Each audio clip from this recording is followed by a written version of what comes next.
الذين كفروا سواء عليهم أأنذرتهم أم لم تنذرهم لا يؤمنون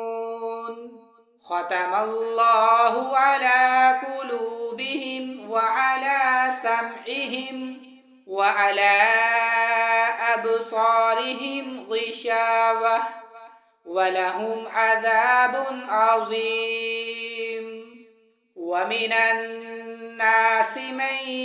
يقول آمنا بالله وباليوم الآخر وما هم